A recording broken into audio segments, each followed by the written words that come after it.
SMA Saim proudly presents Study Buddy Podcast. Open Talks, open your world.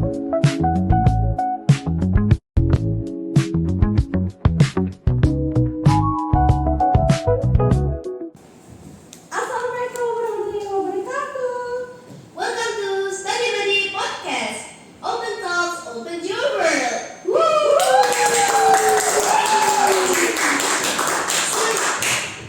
Senang banget hari ini aku Kirana dan aku Lilacan yang akan nemenin kamu di Study Buddy Podcast episode kedua. Jadi teman-teman, hari ini kita kedatangan tutor yaitu Kak Shaula. Yang hai. Jadi Kak Shaula ini baru aja mengikuti kegiatan YLEC di Kuala Lumpur, Malaysia loh. Dan hebatnya Kak Shaula ini mendapatkan award as the most active delegate and the best problem solving. Langsung aja kita sambut ya. Kak Shaula, gimana kabarnya hari ini? Hai, halo. Stres dikit lah gara-gara habis TO UTBK. Waduh, kok agak mengerikan jadinya ya? Ya gimana ya? Realita jadi anak kelas 11 begini. Iya, pasti sibuk dan keteteran. Iya, keteteran, jelas keteteran. Nah, tapi Kak Shaula ada kepikiran ikut YLEC ini kenapa sih? Sebenarnya tuh aku kepikiran ikut WL di sini sebenarnya awalnya mau MUN. Cuman karena berhubung biayanya lumayan mahal ya guys. Mahal banget. Terus Diora ini adalah teman yang ngasih tahu aku kalau ternyata ada program kayak MUN, tapi yang versi lebih budgeting gitu loh. Jadi nggak sampai 10 juta lebih. Jadi itu mahal banget ya guys. Jadi aku melihat track recordnya YLEC ini juga bagus-bagus juga. Terus menurutku aku enjoy banget buat pas ada di sananya.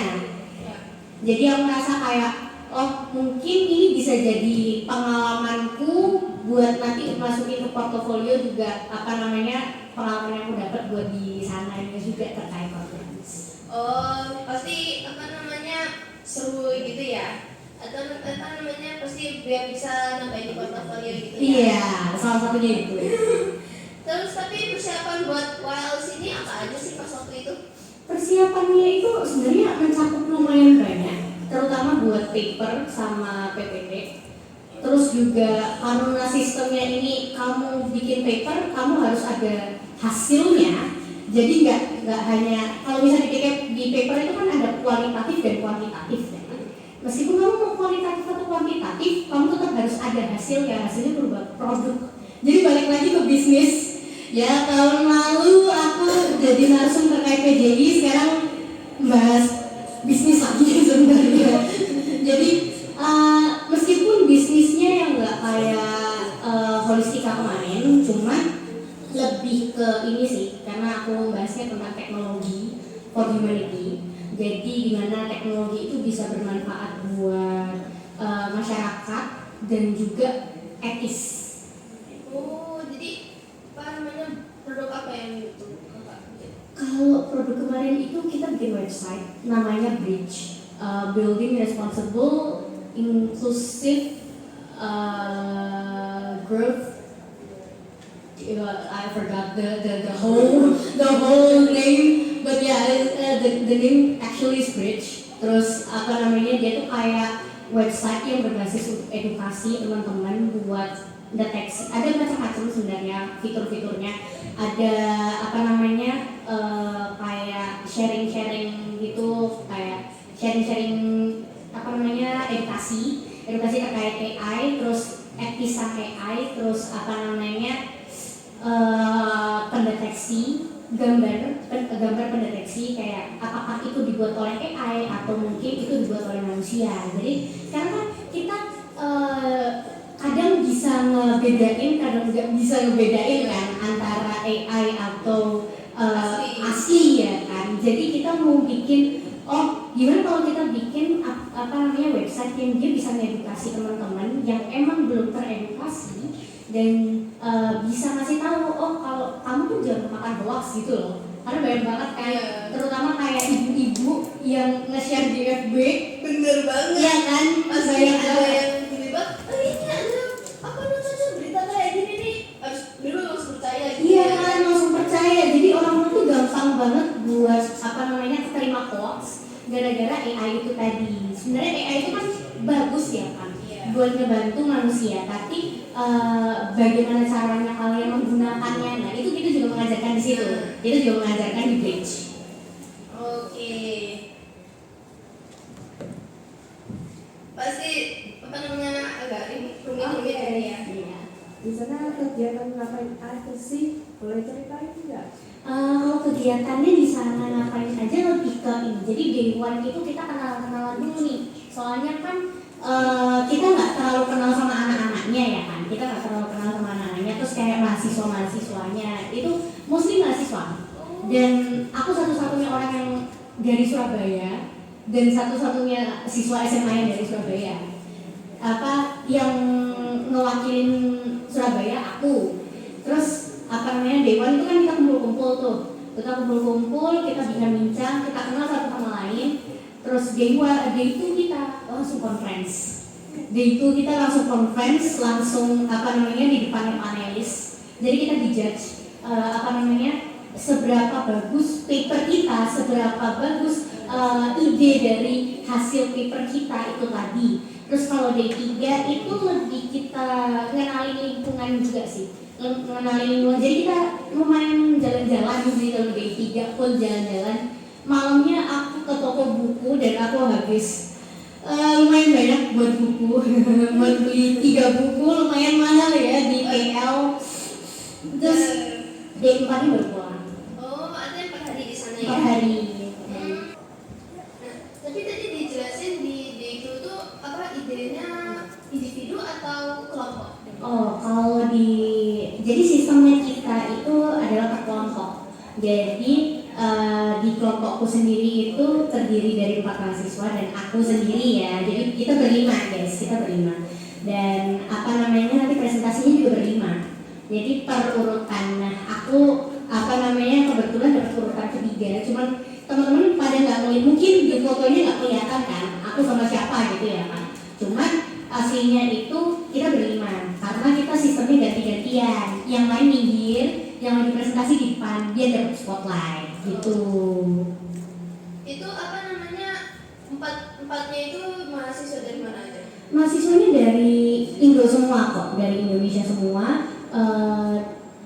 Perlu aku sebutin satu-satu kan nama mahasiswanya? Enggak kan, nggak usah kan. Tapi kita dari Indonesia. Indonesia semua. Dari Indonesia semua. Partisipannya dari Indonesia semua. Ketemu teman-teman dari negara mana aja? Kalau ketemu dari negara mana aja, karena kita semua partisipannya Indonesia nih. Jadi kita selain tapi waktu di day 3 itu kita sempat kenalan juga sama teman-teman dari Malaysia yang etnisnya India. Jadi ceritanya itu kita disuruh buat nge-interview orang lokal atau orang asing yang ada di Twin Tower. Terus kita bikin video. Nah, kita terus kenalan nih sama teman-teman dari Malaysia itu orang lokal di situ. Terus katanya sih lagi study group sih ke Twin Tower. Oh, jadi kayak sambil belajar bareng gitu. Iya, lu belajar bareng, lumayan kan dapat info-info terkini terkait Malaysia juga. Betul pasti jadi lebih ngerti Malaysia itu kayak gimana Iya, gitu. betul banget. Nah, tapi skill apa aja sih untuk biar bisa ikut YLEC ini?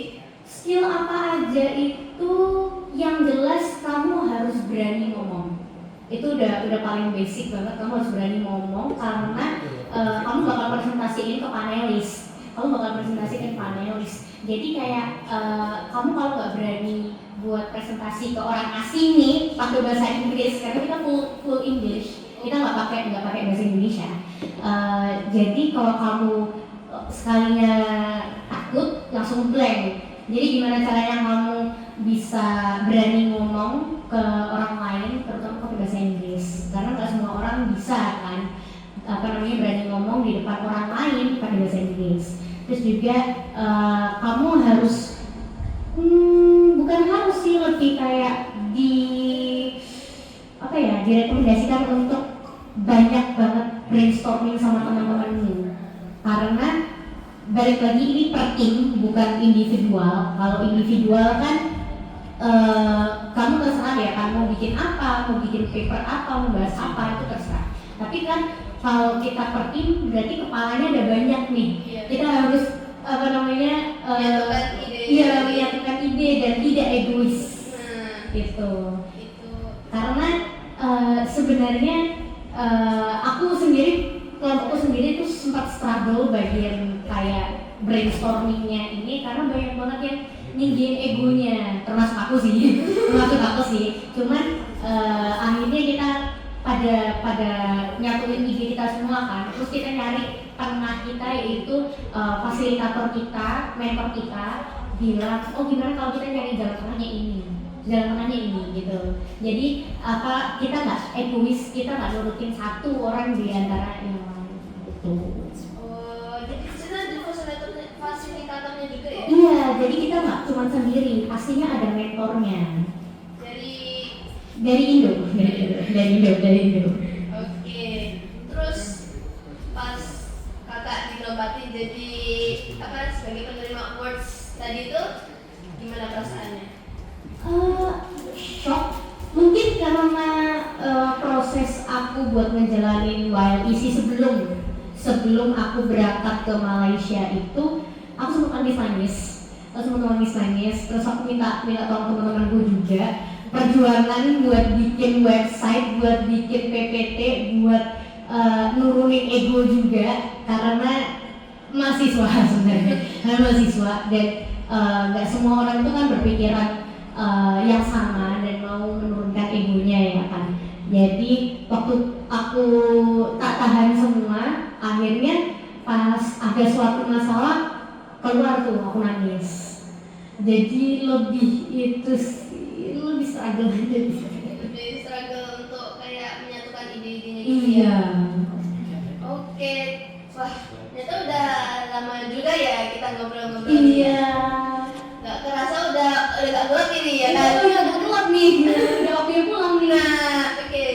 Jadi sampai sini dulu aja teman-teman untuk Study Padi Podcast episode 2 kali